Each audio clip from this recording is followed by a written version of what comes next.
So hello, welcome all. इस video में हम दो चीज़ों पे बात करेंगे। तो सबसे पहला चीज़ जिस पे हम बात करना चाहते हैं वो ये है कि कई लोगों का तो ये पे फी टू कन्फर्म, तो ये जो पेमेंट का है, अप्रूवल फॉर पेमेंट हो चुका है, वो अब आप पेमेंट कर दीजिएगा या फिर करने का सोच रहे होंगे। बट कई लोगों का यहाँ पे तीन क्राइटेरिया, मतलब दो क्राइटेरिया बन रहा है। ये तो एक तो ये क्राइटेरिया हो गया कि हाँ ये पेमेंट हो गया, सब कुछ है, ठीक है। दूसरा ये है कि किसी का जो एडमिशन है वो होल्ड पे है। और जो तीसरा कंडीशन है जो मोस्ट है वो है कि जो फॉर्म जो रिजेक्टेड हो चुका है। तो एक तो बात है कि जिनका रिजेक्टेड हो गया है उनका नहीं होगा, ये तो सत्य है।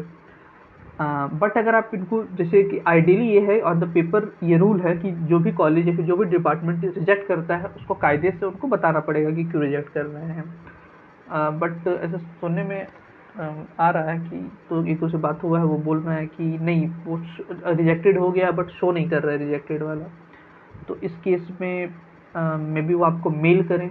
आइडियली करना चाहिए बट वो मेल करें। अगर वो नहीं करते हैं मेल, तो आप उनको मेल करें और रीज़न पूछें कि पेमेंट क्यों कैंसिल हुआ है। मेल कहाँ करना है, तो इस वीडियो के डिस्क्रिप्शन में पहले भी दे चुके हैं। इस वीडियो के डिस्क्रिप्शन में भी हम लिंक दे देंगे उस PDF का जिसमें सारा नंबर और सारा ईमेल है।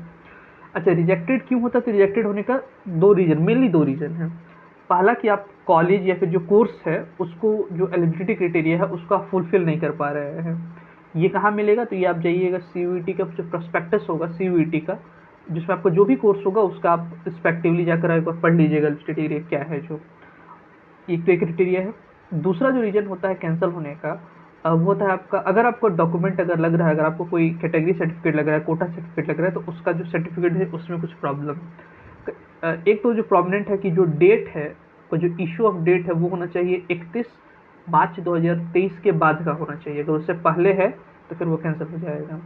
ये एक तो इम्पॉर्टेंट है। दूसरा जो है कि कई बार जो होता है कि कास्ट सर्टिफिकेट बनता है वो स्टेट और सेंटर का अलग अलग बनता है, और since due is central university आपको सेंटर का लगेगा, तो ये एक रीज़न हो सकता है। तो ये कुछ पॉसिबल रीजंस है, आप खुद इसको चेक कीजिए एक बार।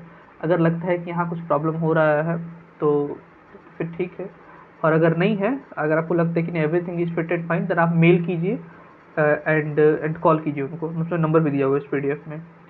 अच्छा, एक और बात, सपोज़ अगर किसी बच्चे का अगर कैंसिल हो गया है इसके कारण, सपोज़ कीजिए आपका जो कोटा सर्टिफिकेट है वो इनवैलिड है, उसके हिसाब से इनवैलिड है, तो उनका जो है सेकंड राउंड में ऐसा नहीं होगा कि उनका पूरी तरह से वो एडमिशन प्रोसेस से बाहर हो गए। उनका फर्स्ट के लिए बाहर हो गए, सेकंड में उनका अनरिजर्व कैटेगरी के साथ, अगर मार्क्स ठीक रहा तो अनरिजर्व कैटेगरी के साथ उनका आ जाएगा, सेम वो प्रेफरेंस के साथ। तो ये रिजेक्टेड का है। अब जिनका एडमिशन होल्ड पे है उनको कुछ प्रॉब्लम मिला होगा आपका में, आपका रिजेक्टली वो ब्लंटली कैंसिल नहीं किए हैं, वो पहले चेक कर रहे हैं। और अगर वो कुछ नहीं कर, मतलब अगर उनको लगेगा कि कुछ उनकी रिजॉल्व नहीं होगा, तो आपका वो जो क्यूरी है वो रेज करेंगे और बताएंगे कि आपको इस मेल पे ये सर्टिफिकेट वगैरह भेजना है, तो वो सब आपको होगा, डोंट वरी। तो ये ऑन होल्ड का था आपका, कल तक में भी वो फिर प्रोसीड होगा जो भी काम होगा। तो ये पहला पार्ट था इसका। अगर इसमें कोई प्रोजेक्टर कोई प्रॉब्लम है रिलेटेड तो आप मैसेज कीजिएगा, हम भी पता करेंगे इसमें कि कैसे वो इन्फॉर्म कर रहे हैं। ओके, तो ये फर्स्ट पार्ट था वीडियो का। अब वीडियो का सेकंड पार्ट है जो हम डिस्कस करना चाहते हैं, वो है हॉस्टल या फिर एकोमोडेशन। ऑल्दो इसका अभी कहने का कोई बात नहीं है, क्योंकि हॉस्टल का जो फॉर्म है वो आपका आता है, जैसे अगर हम पिछले साल का अगर बात करें तो दिसंबर में जाकर एडमिशन हो गया था सभी लोगों का, दिसंबर के फर्स्ट वीक में ही। और जो हॉस्टल का जितना भी सब कुछ था वो आया था आपका फरवरी में, फरवरी के में भी फर्स्ट वीक में आया था। तो ये जो 2 महीना है, हर किसी को हॉस्टल मिले या न मिले, इसको तो आपको बाहर रहना ही पड़ेगा, ये जो 1 या 1.5 महीना है। बट फिर भी उसमें भी 95% लोग, आप लोग में जितना भी एडमिशन हुआ है 95% लोगों का हॉस्टल नहीं मिलेगा, ये सत्य है, इसमें अब कुछ थी नहीं है। तो ये अभी कहने का रीज़न इसलिए है क्योंकि ऑल्दो ये जो फ़ी है, जैसे अगर फिज़िक्स का अगर बात करें, MSc फिज़िक्स का बात करें, तो इनका लग रहा है 16,586 रुपये, ये लग रहा है इनका पेमेंट। ऑल्दो ये कम है, मतलब ठीक है, अगर आप ऐसे सोचिएगा तो 15,000 ज़्यादा ही है, 15,000 16,000 ज़्यादा ही है। बट अगर आप पर मंथ के हिसाब से देखिएगा तो ये 1400 भी नहीं हो रहा है, और MSc अगर आप 1400 पर मंथ में कर रहे हैं तो कम ही है ये चीज़। सो फ़ी तो कम है, बट ये जो एकोमोडेशन है दिल्ली में, since Delhi is a metropolitan city, वहाँ का जो एकोमोडेशन होगा वो थोड़ा सा कॉस्टली होगा।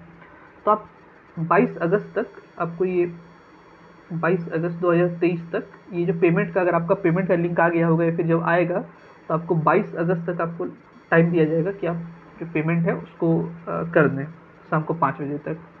तो उस पेमेंट को करते वक्त आप इस बात का ध्यान रखें कि अगर आपको हॉस्टल नहीं मिलता है तो अगले 2 सालों के लिए आपको जो भी मंथली होगा, वो मंथली कितना होगा तो आपको एक राउंड अप बता देते हैं। सपोज कीजिए आपका नॉर्थ या फिर साउथ कैंपस में एडमिशन हुआ है, तो उससे एक रेडियस बना लीजिए, एक सर्किल बना लीजिए 8 या फिर, अभी मैथ आ गया तो फिर डरिएगा मत, तो ये 8 या फिर 10 किलोमीटर का एक रेडियस बना लीजिए। इसके अंदर जो भी होंगे, जैसे नॉर्थ कैंपस की बात करें तो कमला विहार आता है और भी कई लोकेलिटीज आते हैं, तो उसके अंदर जो होंगे मिनिमम ये 8 से 10 हज़ार आपको लगने वाला है। मिनिमम कम बात कर रहे हैं, ये 8 से 10 हज़ार रुपये पर महीना आपको लगेगा with food, accommodation and travel. बाकी आपका पर्सनल एक्सपेंस वो तो फिर आप जितना करें, ये आपका मिनिमम लगेगा, मैक्सिमम भी जा सकता है। अगर अच्छा 3 तरीका है रहने का, एक है आपका पीजी आप कर रहे हैं बट पीजी यहाँ से पेइंग गेस्ट से है। दूसरा है पीजी विथ फूड है, यहाँ पे with food and without food दोनों मिल जाता है। और एक है आपका फ्लैट में बेसिकली क्या होता है कि एक फ्लैट जो कि 12 या 15 हज़ार का है वो एक फ्लैट आप ले लीजिएगा, और उसकी में जो है जो अलग अलग जो आप सपोज कीजिए 10 या फिर जो 5 या फिर 6 फ्लैट जो होंगे आप उसको शेयर करेंगे। बट फ्लैट का भी फिर अपना है कि आपको सिक्योरिटी मनी 1 मंथ का एक्स्ट्रा देना होगा, बिजली बिल फिर आएगा आपका, और भी कई सारे जो एक्सपेंस होते हैं वो फिर फ्लैट में भी इनकर करने पड़ते हैं। बट खैर ये 2 ऑप्शन है, विद एंड विदाउट फूड, ये पीजी आपको मिल जाएगा, और रेंट ये हो गया। तो ये 2 क्राइटेरिया है, दोनों अगर आप किसी भी फुलफिल करते हैं तो 8 से 10 हज़ार आपको मिनिमम लगेगा ही, मैक्सिमम तो खैर आप 5 स्टार बुक करके भी रह सकते हैं, बट जोक्स अपार्ट मिनिमम इतना तो लगेगा ही आपका, ये है। अब दूसरा ऑप्शन है कि आपका एक दूसरा सर्किल बनेगा, हाँ जस्ट अ सेकेंड, आपका फिर एक दूसरा सर्किल बनेगा जो इससे बाहर का होगा। दिल्ली बहुत बड़ा है, सिर्फ 8 से 10 किलोमीटर थोड़े हैं, तो आप यहाँ पे कहीं भी रह सकते हैं। इस केस में आपका जो एक्सपेंस है वो थोड़ा सा रिड्यूस होकर के ये हो जाएगा मे बी 4 से 6 हज़ार, इसमें आपका खाना रहना हो जाएगा। बट इसके साथ प्रॉब्लम ये है कि इसमें 2 चीज़ जुड़ जाएगा।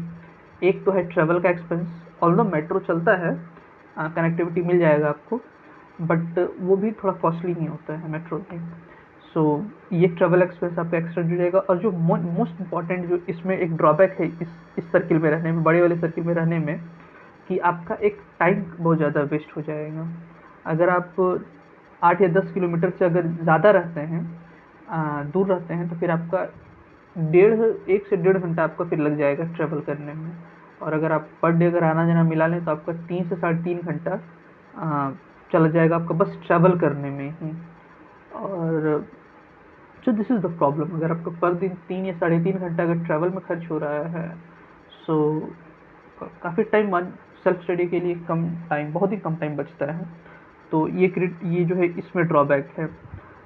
तो आप ध्यान रखें इस बात का, अगर आप इसमें अगर ठीक है इसमें मैनेज कर लीजिएगा तो ठीक है, नहीं तो फिर आपको ये 2 सिनेरियो, जितना सिनेरियो हम बता दिए हैं ये आपको हम डरा नहीं रहे हैं, ये बस हम, अगर आप एक सिनेरियो है जब आप फ़ी पेमेंट करने लगे तो सिर्फ इस बात से फ़ी पेमेंट ना करें कि आपका एडमिशन हो गया है, आप इस बात को भी ध्यान रखिए कि सिनेरियो फ़ी पेमेंट करते समय आपको ध्यान में रहे, इसलिए हम ये बताए हैं और ये इम्पॉर्टेंट है।